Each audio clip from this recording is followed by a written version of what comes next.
Olá, então, nós vamos continuar aqui com a acentuação gráfica, não é?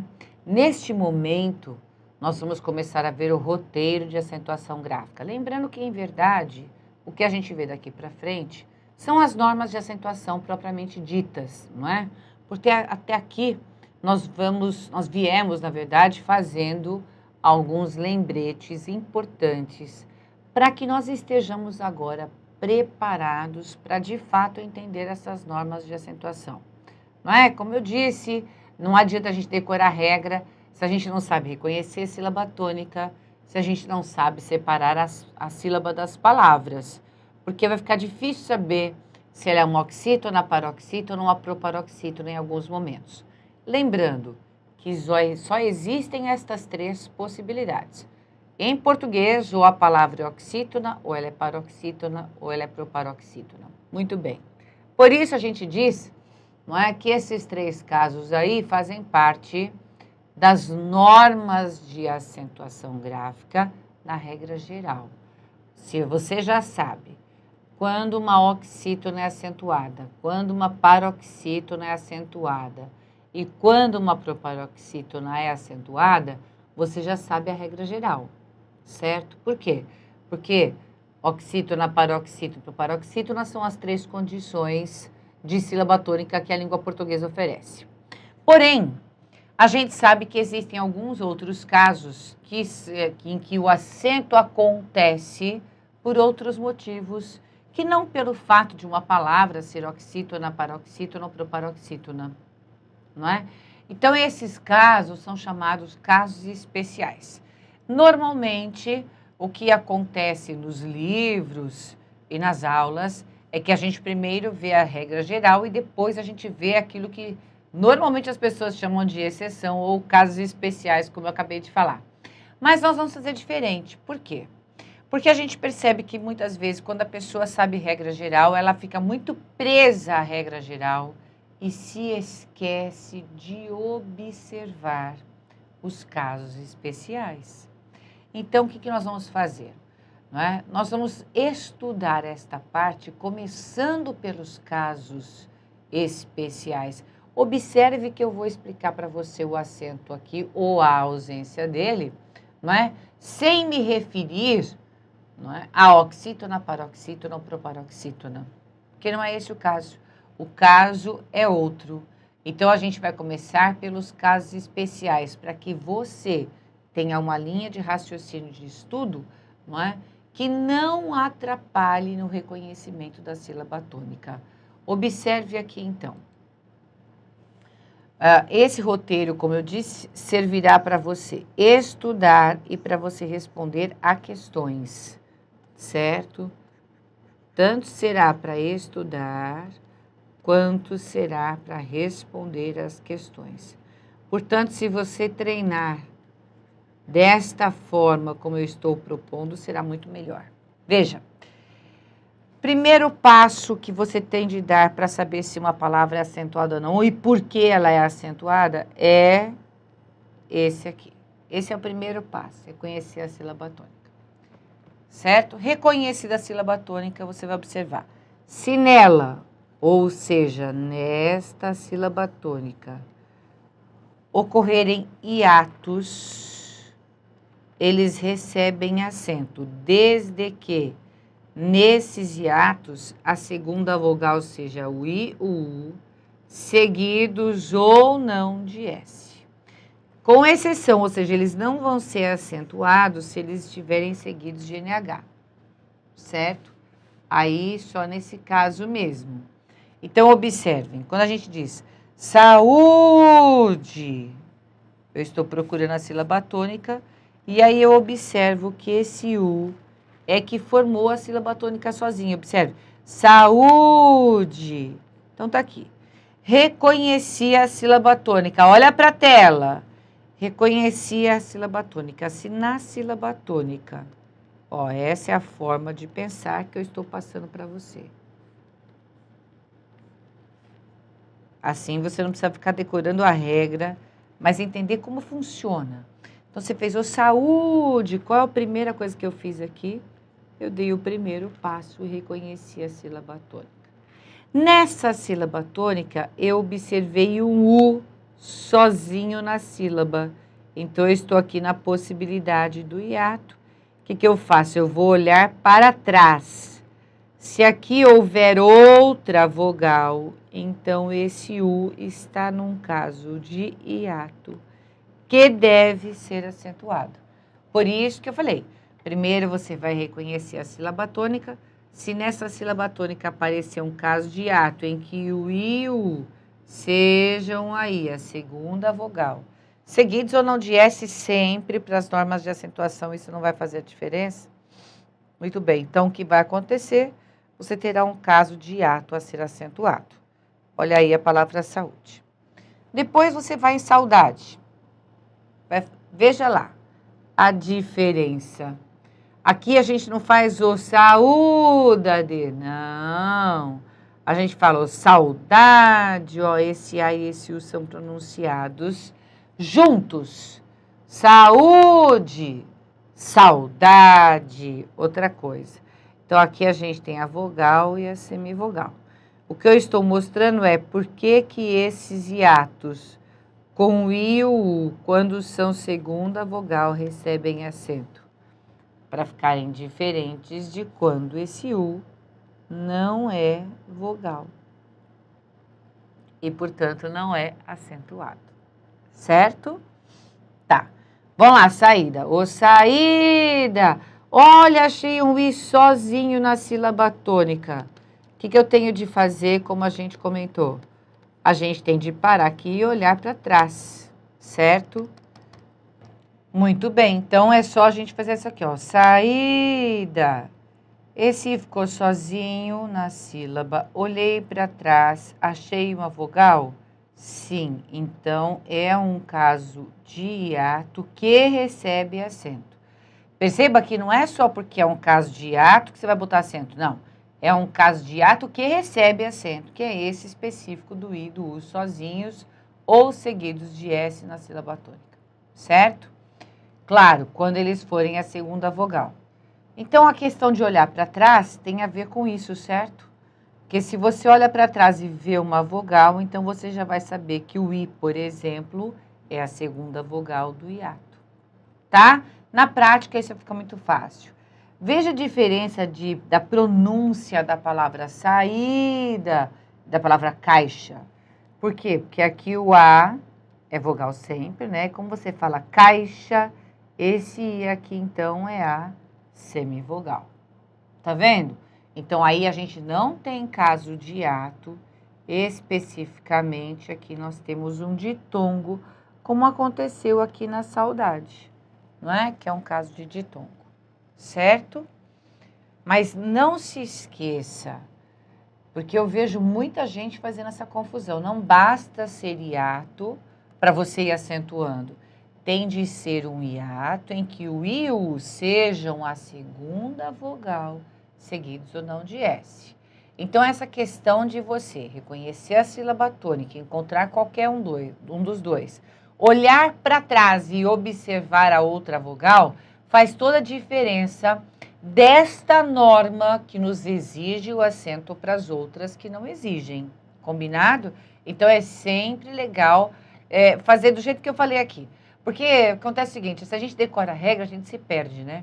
Mas fazendo esse raciocínio que eu falei, achou o I e o U sozinhos na sílaba tônica, olhou para trás e achou uma vogal, você então já sabe que esse ato recebe acento. Tá bom? Então, continua lá. Ó, agora a gente tem aí a palavra faísca. Vai lá, o faísca. Olha lá, o is apareceu. Lembra que eu falei que para acentuação gráfica é tudo seguido ou não de S, não faz a diferença? Como esse I está apenas acompanhado do S na sílaba tônica, então eu olho para trás. Existe outra vogal? Existe. Então, nós estamos aqui num caso de hiato que recebe acento. Balaústre. Tá aqui. Achei um US, lembra o I ou U sozinhos ou seguidos de S. Olho para trás, existe outra vogal, então eu acentuo que é um caso de ato que leva acento. Na palavra moinho, a gente faz o moinho. Olha, o i ficou sozinho na sílaba tônica. Mas a gente nem olha para trás aqui nesse caso. Por quê? Porque aqui nós temos o NH. O NH já dá força para que esse i seja vogal mesmo, enquanto o O do mo também seja vogal. Então, esse ato aí fica tranquilo, porque o i já tem o som forte. Resumindo, se vier seguir de NH, você não acentua. Na palavra raiz, o raiz, olha o que aconteceu. O i não está sozinho na sílaba tônica, nem acompanhado de S. Vou repetir que também a dúvida é frequente. O i e o u tendem a estar sozinhos nesta sílaba tônica ou acompanhados de S. Só, para que eles possam receber um acento, certo? Então, você não pode se esquecer de que essa vai ser a condição para esse ato ter acento. Esse I e esse U tendem a estar sozinhos ou acompanhados de S. Quando eu fico repetindo assim, a pessoa fala assim, essa professora é louca, né? Essa professora é louca, eu já entendi. Mas vai por mim, que de modo geral a confusão acontece. Essa norma exige o I e o U sozinhos na sílaba. Eles formando a sílaba. Por isso que eu falo, encontrou um i sozinho na sílaba tônica, olha para trás. Encontrou um i acompanhado do S na sílaba tônica, olha para trás. O U sozinho ou acompanhado do S na sílaba tônica, olha para trás. Só aqui em raiz, o I está acompanhado do Z. Ele não está sozinho na sílaba tônica, nem acompanhado de S. Ele está acompanhado do Z. Qualquer outra letra que apareça com I ou com U na sílaba tônica quebram essa norma do hiato. O hiato, a regra do hiato, que exige o acento, tem de ser do I e do U sozinhos ou acompanhados de S tão somente, tá?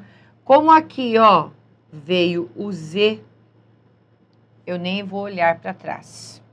Esse I não é acentuado, certo? Escreva aí, anota aí no seu material.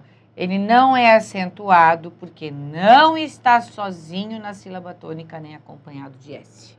Beleza? Ótimo, vamos continuar. Veja o que acontece em raízes.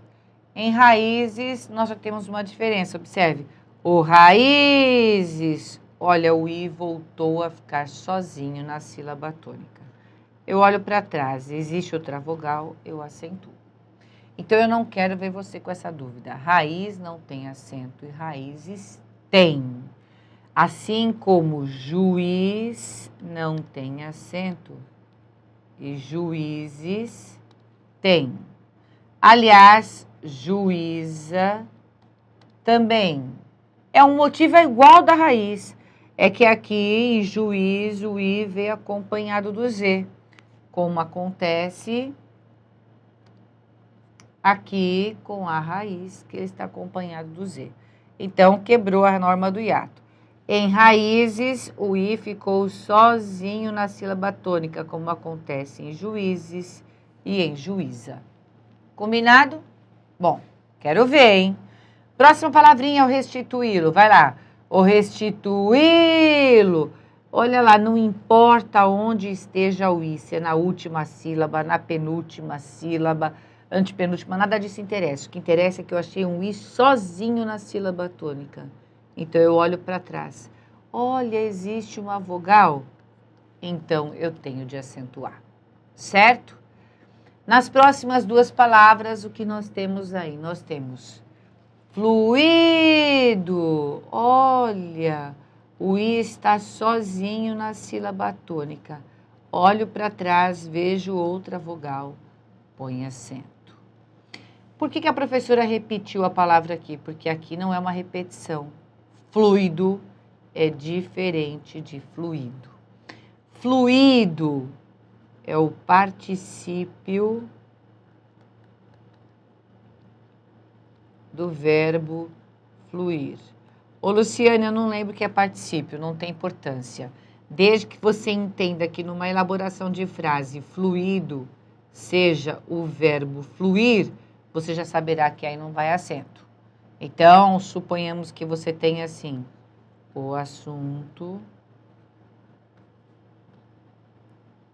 havia fluído muito bem. Ah lá, por que tem acento aí? Porque aqui nós temos uma formação verbal, havia fluído. Então, nesse caso, fluido tem acento. Agora, fluido, faz esse... repita aí desse lado, por favor.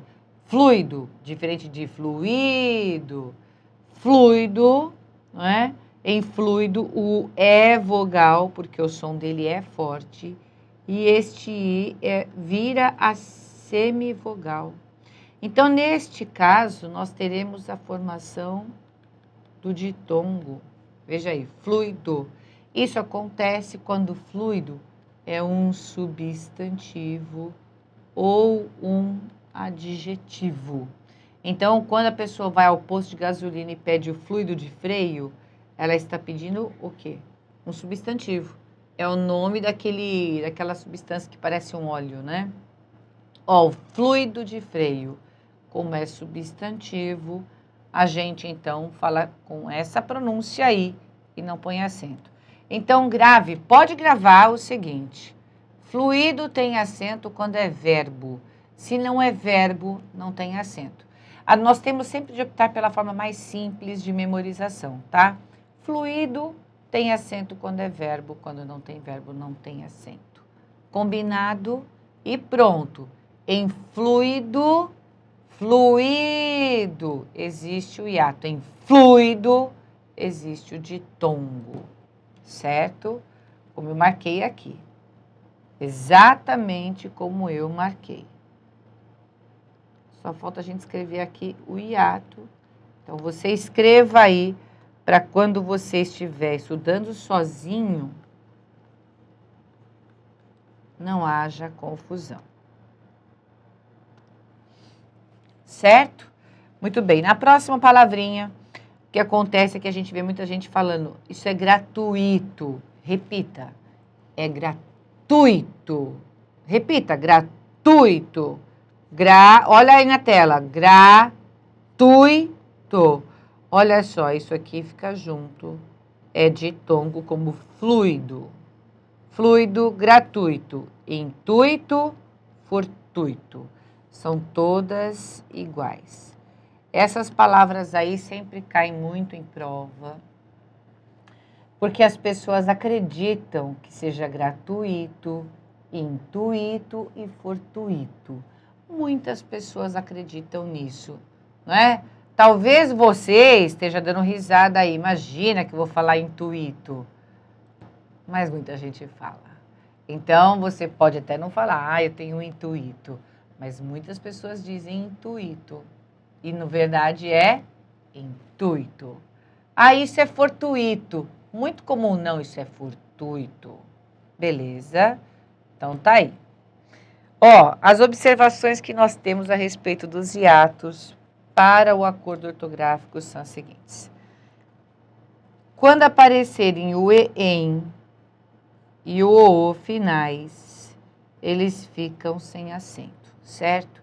Por que coloquei isso aqui junto dos hiatos? Porque toda vez que a gente tem dobra de vogal, seja qual for a vogal, certo? Ocorrerá um hiato, certo? Todo encontro. O, I, A, você dobrou a vogal, tem um hiato. Esses hiatos finais do EM e do OO, seguido ou não de S, aí no final das palavras, não é? São hiatos que ficaram sem acento pelo acordo. Existem ainda os falsos hiatos. O que são falsos hiatos? Ora, nós vimos o seguinte, quando você diz raízes, existe aqui um hiato porque o I está na sílaba sozinho e quando a gente olha aqui atrás, nós temos outra vogal. Então, o hiato verdadeiro, genuíno, é esse que pressupõe o encontro de duas vogais, que ficarão, consequentemente, em sílabas diferentes. Ok? Muito bem. Agora, quando a gente analisa a feiura, o que nós observamos é que o U fica na sílaba tônica, fica. Mas quando a gente olha para trás, a gente não encontra uma vogal, a gente encontra um ditongo. Isso é diferente de encontrar uma vogal. Portanto, não é um hiato legítimo, é um falso hiato. Porque entre E e I existe um ditongo e depois o U ficou separado. Então, toda vez que houver isso, ditongo na sequência, o hiato, ou seja, uma vogal sozinha, nós teremos um falso hiato. E acontece que neste falso hiato aqui, em que o falso hiato ocorre na penúltima sílaba, a gente não coloca mais acento. Se o falso hiato ocorreu na penúltima sílaba, anotou? Se o falso hiato ocorreu na penúltima sílaba, então ele não leva acento. Diferente do que acontece, por exemplo, em Piauí. O Piauí, olha lá, a gente observa o I sozinho na sílaba tônica e a gente olha para trás e encontra um ditongo. Piauí. Então, o que vai acontecer é que nós estaremos trabalhando com um falso hiato, né? É um falso hiato. Porque aqui nós temos a vogal e antes dela um ditongo. Muito bem, só que esse falso hiato continua com acento, porque está na última sílaba.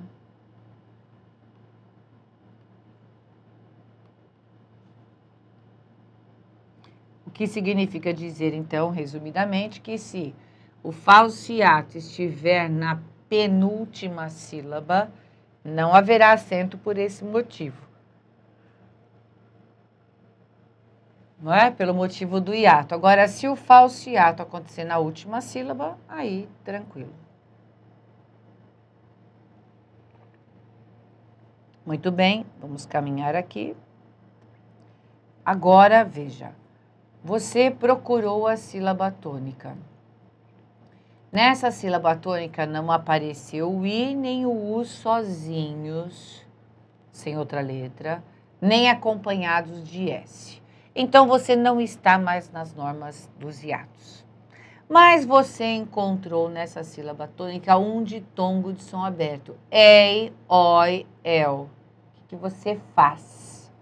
Você acentua se esse ei, oi, el aparecerem na última sílaba ou na formação dos monossílabos. O que é o monossílabo? Aquele que tem uma sílaba só. A palavrinha que tem uma sílaba só. Não é? Mói. Olha lá, é um monossílabo. Mói. Mói. Eu só mexo o queixo uma vez. Não é? Então, por essa norma que eu acabei de dizer, a palavra mói tem acento. Porque é uma monossílaba, tem uma sílaba só e o som do ditongo é aberto. Mói. Percebeu?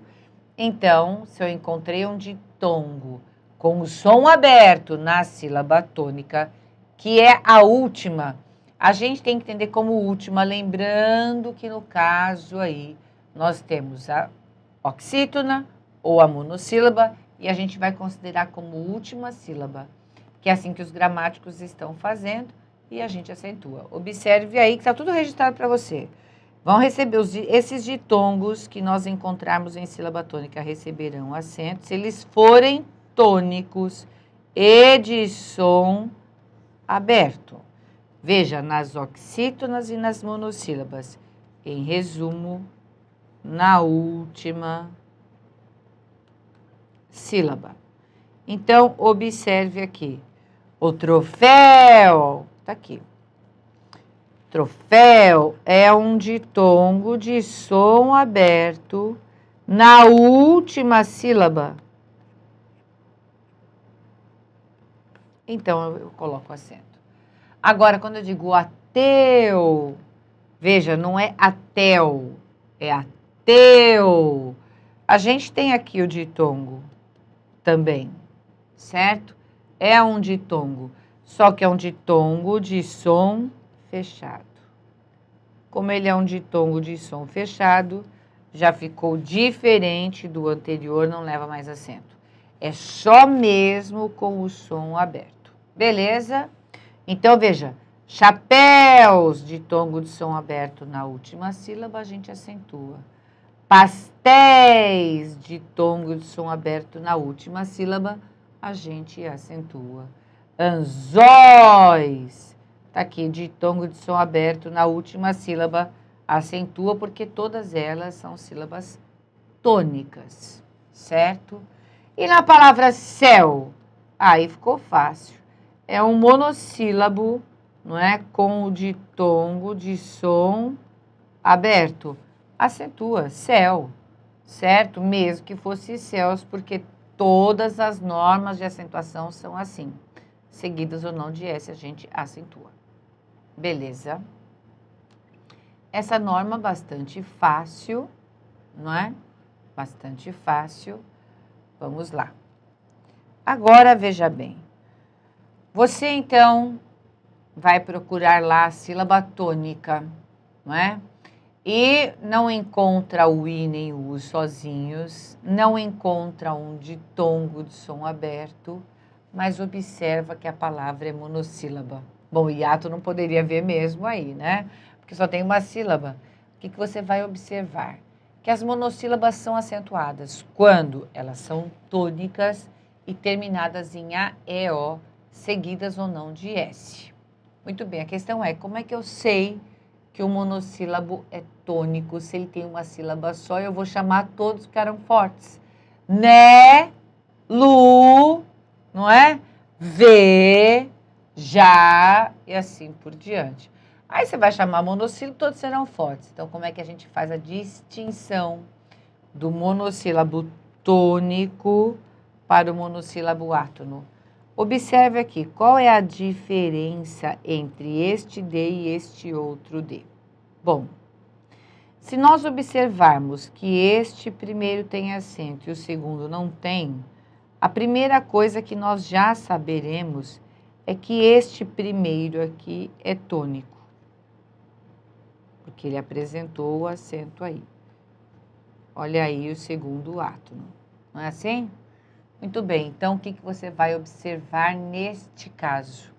Você vai observar que este primeiro é tônico, porque aí nós temos o verbo dar e o verbo tem sentido, não é? Dê isso para o menino, olha lá, certo? Então, o que ocorre é que ele tem sentido. Quando o monossílabo tem sentido, ele é tônico, tá? É isso. Agora você vai aqui para o outro, o D. Esse D é uma preposição, como por exemplo, lápis de Maria. Então, a preposição, ela não tem sentido. Ela, a palavra de, não tem sentido. Então, nós temos aí o monossílabo átono. Se ele é átono, você nem vai se preocupar em acentuar, porque a gente só acentua quando no primeiro momento você já observa que ele é tônico. Então, você tem que fazer essa mesma observação nas palavras que seguem aqui, certo? Veja lá, primeira coisa, você vai ter que ver se essa monossílaba é átona ou se ela é tônica. Então, eu vou fazer uma proposta aqui. Eu vou pedir para que você marque se essa monossílaba é átona ou tônica e no próximo bloco, não é? Nós começamos a nossa aula por aí, observando se esses monossílabos são átonos ou tônicos, e aí sim a gente analisa se eles são acentuados ou não. Combinado? Até lá.